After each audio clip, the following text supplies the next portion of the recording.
Before we dive into today's episode, I've got something big to share. If you're a woman in pharma or biotech ready to upgrade your career, this is for you.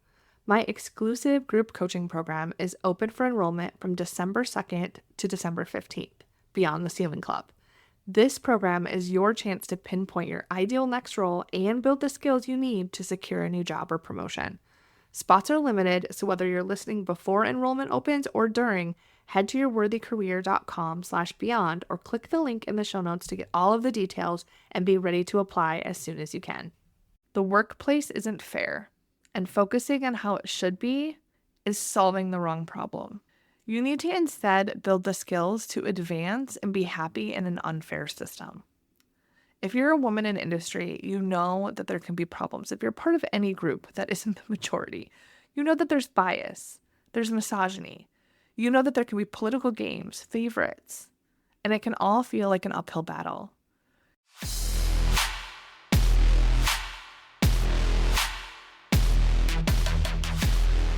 Welcome to Your Worthy Career, a podcast for women in pharma and biotech with me, Melissa Lawrence. I am a certified career and leadership coach with a master's in organizational psychology who has worked in talent and learning development in biotech to large pharma, from non-clinical to commercial. I help women in pharma and biotech create a career worthy of them. Whether you want to get clear on what you want, get a new job, get promoted, or be effective as a leader at any level, this is the place for you. Every week, you will get practical career strategies and mindset shifts to help you overcome the problems you experience at work so you can reach your goals feeling better than ever. Your up level begins now. Hello, and welcome to this week's episode of the podcast. As I reflect on my career, specifically the last 15 years or so that I was in pharma and biotech, there are things that I've learned that were discovered through experience, just like I'm sure you have some of your favorite lessons too. And sometimes they're painful experiences, things that weren't taught in a career development training or that I was prepared for from any of my colleagues from college, from graduate school. No one prepared me for the realities of what it's like in the workplace sometimes and those lessons that you can painfully learn. Things that I would have really loved to have known. And I want to share these lessons and experiences with you so you can have an insider edge and hopefully learn from my experience and help you expedite your growth. Instead of it taking you 5 years, 10 years, 15 more years to learn these lessons, you can learn them right now. So I'm going to share 5 lessons, and some you might take something away from and start implementing now and considering now, and that would be amazing. Some you'll hear are lessons that I learned that I had some advance notice of, but I didn't really let it sit with me. I didn't really use it right away. And if that happens to you, that's okay too. But these 5 lessons are really a game changer. They were for me. They changed everything for me. And I think for you, they're really going to help too. So I'm going to share what each lesson is, what it meant for me, and some stories to go with it. So let's go ahead and dive right in. In this first lesson, I'm going to talk about overthinking. So my very first lesson is overthinking is a career killer. The faster you make decisions, the faster you learn, the faster you grow. If you're anything like me, well, the me I used to be anyway, I was a high-performing perfectionist who never wanted to make a mistake. If I made a mistake, I wanted it to be a mistake only I saw. I wanted all of my work to immediately be seen as high quality and excellent. So I did things like not letting drafts actually be drafts. They were more like a final product that I allowed myself not to spend too much time catching every single grammatical error. This didn't just show up in how I did my work, but in how I made decisions. I saw decisions as final and really catastrophized the outcome sometimes. So if I was considering applying for an internal job, for example, I'd get caught up in what my colleagues would think if I did apply to that job or if I got that job. And I'd also overthink, what if I did get it? Or what if I applied for that job and I didn't get it? And how would I feel? Would I be embarrassed? I thought I would be embarrassed if I said, fine, I'm just going to apply to this job. And then I went through the process and I didn't get chosen, right? And then everyone would know. It's funny how our minds work sometimes. I wanted to guarantee my outcomes before taking steps, which is really what was causing the overthinking. If I was considering an external job, I'd apply cautiously to test waters. And if I wasn't 100% confident, I'd spend a lot of time thinking about whether I'd get the interview or whether I'd get the job and how I'd handle certain questions that would come up. And what if they asked me to deliver a presentation? And all of that would delay actually applying. Think about how this really slowed me down compared to if I had just made a decision and didn't overthink things, right? There are so many things that have to be decided before that big, scary outcome. Like with applying to the external jobs, I have to apply to even see if I get an interview. And then I have to interview in advance rounds to even get to the point that I'm considering presentations or negotiating the offer or what would happen if I actually got it, right? At my first industry job, my boss, John Mason, who is actually on this podcast, if you go back to some of the earlier episodes, he's a senior talent leader with Takeda now, and he gave me this feedback. He said, "Your drafts, even the imperfect ones, are better than most people's final products. Try to spend less time perfecting and more time getting your ideas and work out there for people to experience." That feedback has stuck with me all of these years. And if I ever catch myself belaboring the details, it breaks the cycle for me. But to be honest, it didn't right away. At first, and you may experience with this too, this might be something that you can really resonate with. Really, any of the lessons I shared today. I thought, yeah, okay, but it's my perfect draft, and that makes me great. It's the perfectionism that people expect and appreciate from me, right? If I'm less perfect in my work, my career will suffer. Like this perfectionism, yes, it's stressful, but this is how I got where I am. Do you see what I did there? I justified not following the feedback by making what I was doing that was actually holding me back the reason why I was successful. That is a bit of a mind trip, right? I think this is what we do in our heads when we're overthinking.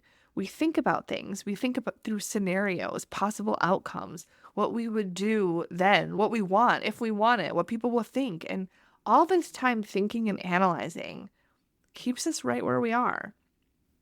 It keeps us paralyzed by the fear of what if and not taking the action we need. It's why a lot of the work I do with clients is getting them to get out of their head and put pen to paper and stop the loop. Over the years, I have become someone who makes quick decisions. They are thoughtful and they are quick. They both can exist together. And I want to reinforce that because I know your brain might not think that you can make a thoughtful, intentional decision quickly, but you can. You don't need all of the research you think you need.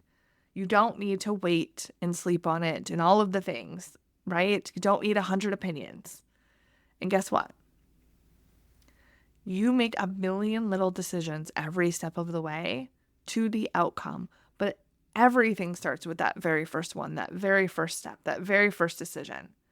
The first step to decide what you want next, the first step to get your idea or imperfect work out there, that real true draft, the first step to applying for the job that you want. You will have so many decisions to make after each step, and you'll be in control the whole time. One of the best things, too, is that you can also save so much time by only considering and thinking about the situations that are in reality happening at this moment rather than the possibilities or fear of what could happen. When you're overthinking yourself, your options, your next step, you don't take action. And the faster you take action, the faster you make the decision, the faster you get to the next step, the faster you grow, you learn, and you get to that end destination, wherever that is, whatever that is. Whether it's being seen as a leader, to feel confident, to get a new job, to get promoted, you get there so much faster. But you don't need to overthink the how. You don't need to overthink what you're going to do to get there every step of the way, or if it's going to be worth it. You don't need to overthink that. You just need to take a step forward. That is my first lesson. Overthinking is a career killer. Lesson number 2, act like you're already in the role that you want. When I worked in child welfare for the state of Wisconsin before I was in industry, I had a boss that offered advice to me that I should always dress and act like the role I want to have, not the one I'm in. I didn't give this a lot of weight at the time. I was relatively new in my role. I was in my early 20s, and I thought, I'm just enjoying life right now, right? I'm focused on my job right now. And it did stick with me though, because I did wonder if I did act like I was in a higher role, if I behaved that way, if I dressed that way, what would change, right? And I have found that this lesson is true. I have had it reinforced for me throughout my career, especially in pharma and biotech. I hear from women all the time that they can do more, that they just want to be given the chance, the opportunity, that they're not seen as the leader they want to be seen as. And the problem with that is, if you're not given the chance, it's sometimes because you're not being seen as the person or leader who can be successful in what you want to do. I know that can sound kind of harsh. I have worked with clients who are frustrated that their leaders aren't more effective. They think that they themselves could do their boss's job better. And I'll ask them how they know, how they're demonstrating themselves that they are the leader that they think the organization needs. And most of the time, when we really peel back the onion on that, they aren't. They're stressed. They're overwhelmed. They want to rise up and be given better opportunities, but they aren't acting like the person who already has them. You want your leaders to see you as you want to be seen, not just for your potential, right? Not a diamond in the rough. When they see you as a confident leader who communicates effectively, is professional, they are more likely to promote you. When they see you confident in yourself. And when you see yourself that way, you are more likely to perform better. When you're focused more on the impact you want to make, the leader you want to be seen as, and not the gap of what you don't have, you get better results. And another example, a long time ago, I used to get caught up in workplace gossip. If you're not new to the podcast, I like reality TV sometimes. I like my Bravo. And in the real world, I would sometimes indulge in hearing what's going on with people at work. But listen, if people see you do this, if they do it with you, so that then they do know that you do this, if they are your insiders who gossip with you, and if they are influential in the decision-making process, if they're part of the decision-making process, if they provide feedback on you, even if they love you, that goes into their feedback. It's going to be a factor. Leaders won't think things like, well, we know when she gets promoted, she'll stop gossiping, right? And even if they're not using gossiping as the thing, if it's something else that you're doing or not doing, they're not going to think, oh, well, once she gets the job, she'll start doing this or stop doing that, right? Or even if you're thinking, once I get that title or raise, then I'll do X, Y, or Z. Do it now and see what happens. Make it easy to be promoted. Take away the risk for your leaders and decision makers. I have found too that when I have admin days where I don't have coaching calls and instead I'm planning out podcast episodes or writing my emails or working on training or materials for my clients, if I show up to my home office in my cute sweats, I'm so comfortable, but I'm not as productive. The lazy clothes signals to my brain to be more lazy. And it's not conscious. I'm not sitting there thinking, look at me in my sweats, now I'm going to be lazy, right? It's really just like a subconscious signal, like we're in relax mode now. And you might find this for yourself too. How you present yourself, how you think about yourself, how you act, it all matters. So I've learned from being in HR, from my own career, and from observing other people that those that go ahead and move more quickly and step into who they want to be seen as, they aren't complaining and thinking that they'll change when they get paid to. They're doing it now. Because your brand, your reputation, it's now. It doesn't transform with a new title. The decisions made about you and your career are based on now. So if you're not feeling recognized or don't feel that you're given the right opportunities, then I would really encourage you to think about how you can start to think and act differently to create them. If you were already promoted, what would you do? If you were a senior leader, how would they solve their problem that you're experiencing right now? What would be the standard? Tap into your best self, your future self, to solve the problems that you're having today. All right, my third lesson. The workplace isn't fair, and focusing on how it should be is solving the wrong problem. You need to instead build the skills to advance and be happy in an unfair system. If you're a woman in industry, you know that there can be problems. If you're part of any group that isn't the majority, you know that there's bias, there's misogyny.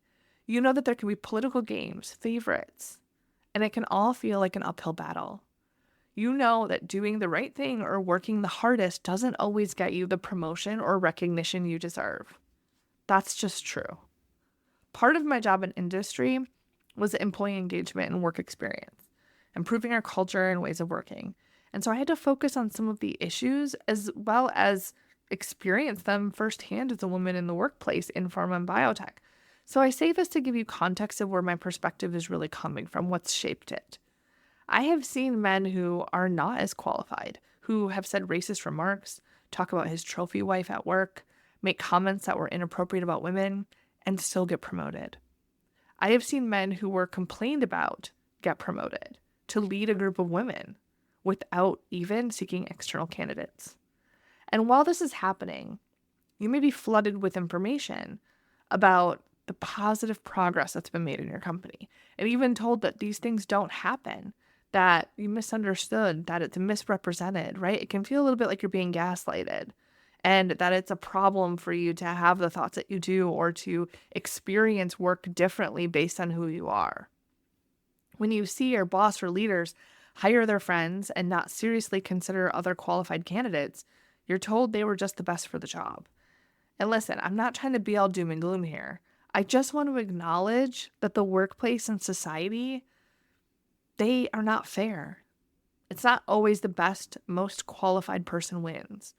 And what I learned is that focusing on that, trying to fix it, letting myself go through periods of giving up or being complacent in my own career development because I can't fix it and I can't make it fair and nothing matters anyway, those thoughts I was having, in down days, it only hurt me.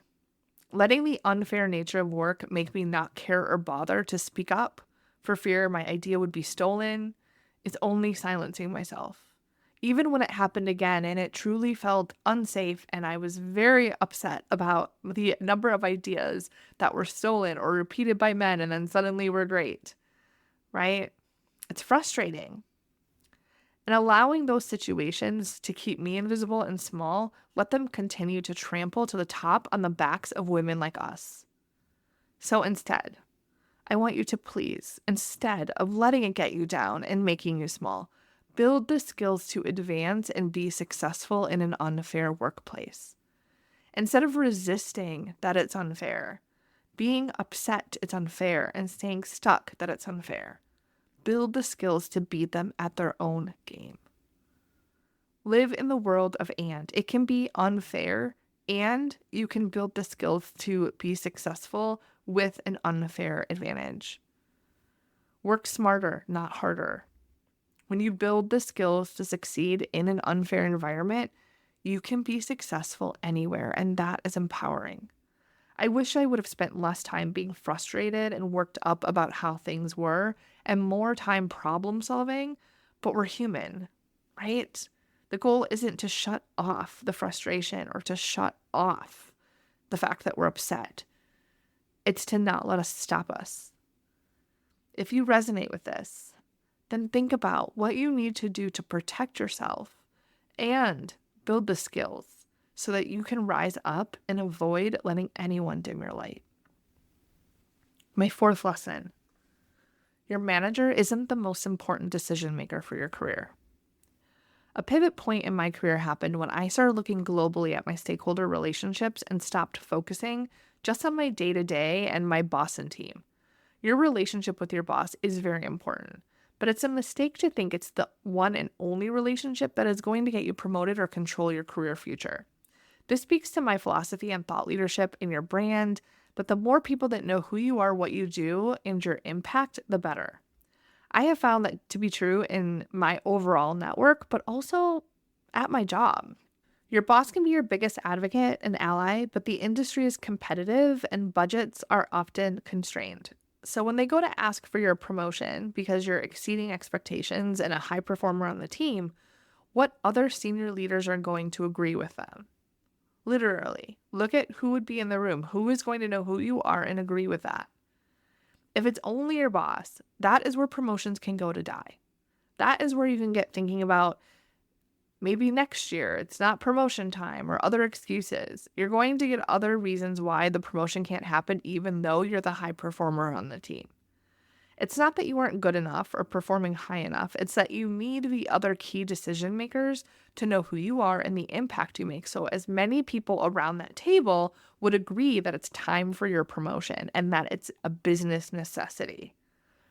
I found this to be true over and over again.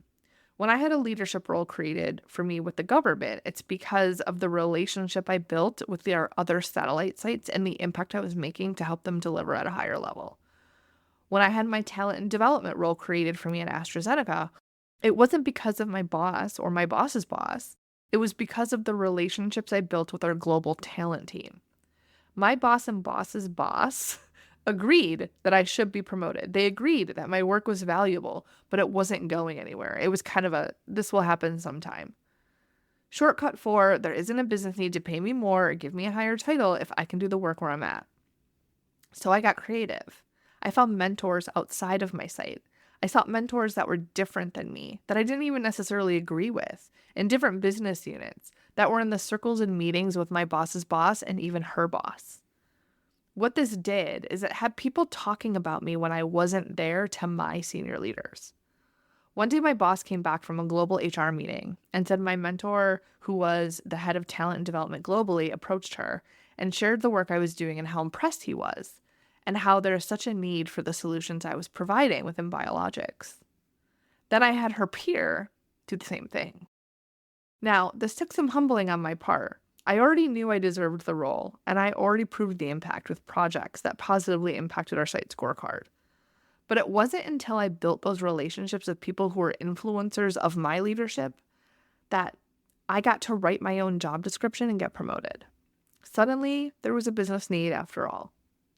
So my lesson here is to think bigger. Think outside your boss and think about who your other key stakeholders are, who your mentors could be, who your boss trusts and listens to, and become more known for who you are, what you do, and the impact you make.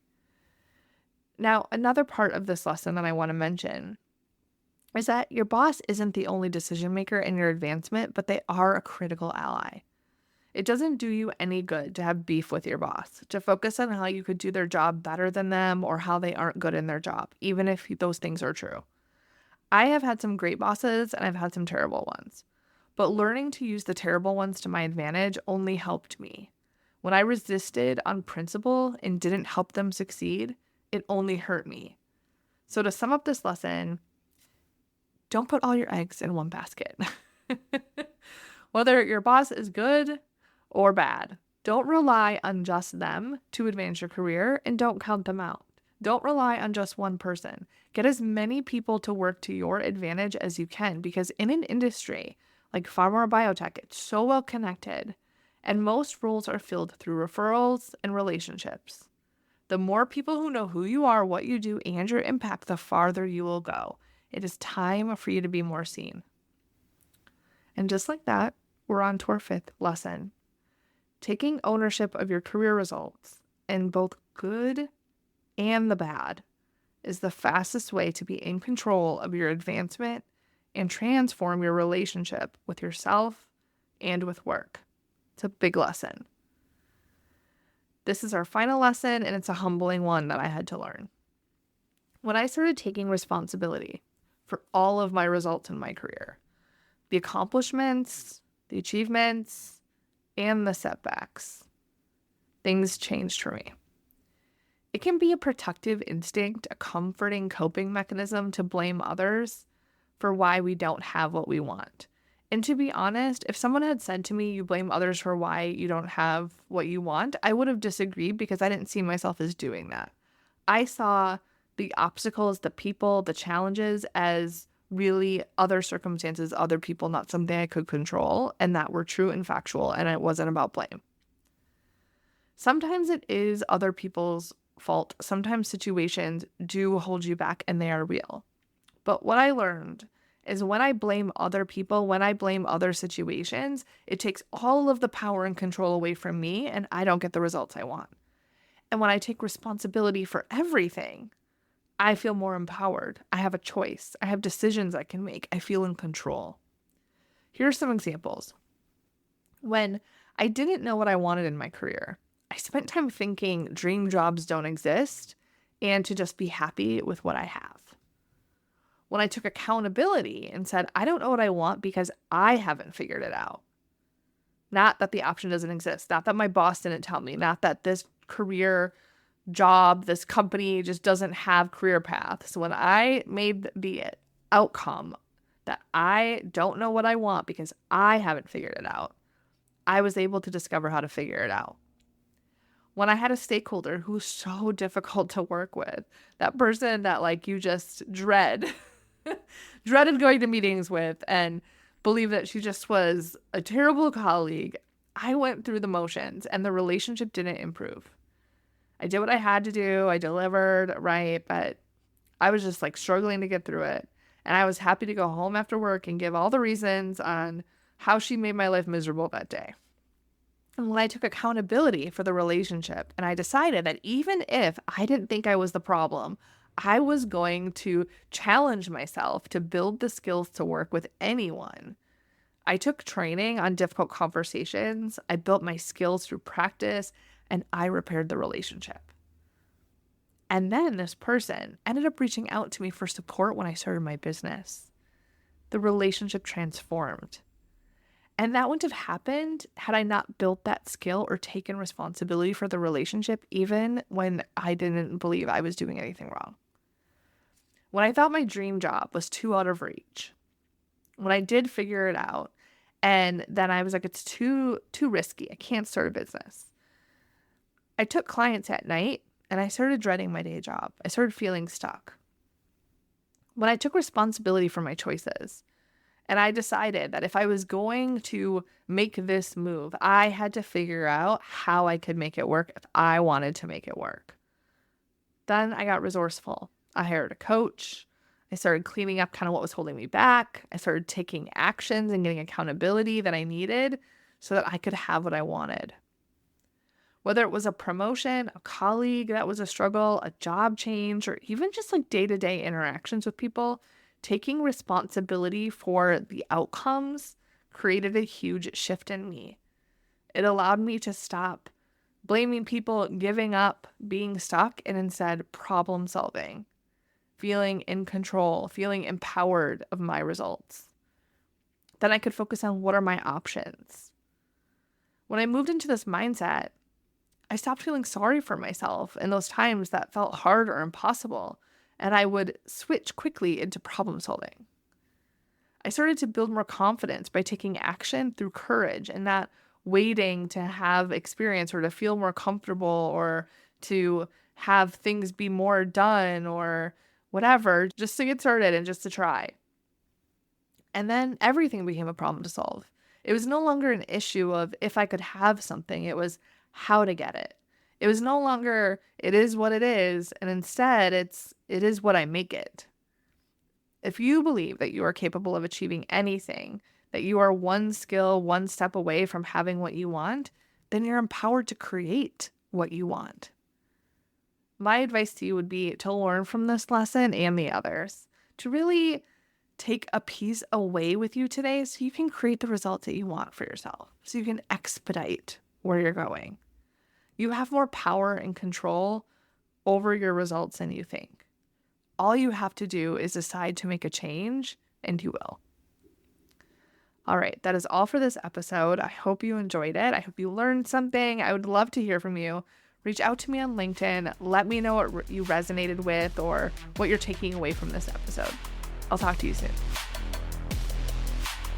I have something special for you. episode is over, but that doesn't mean your development ends here.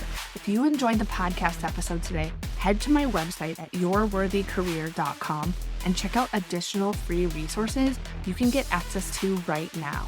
From joining my free VIP insiders to downloadable resources and trainings, you won't want to miss it. Head there now.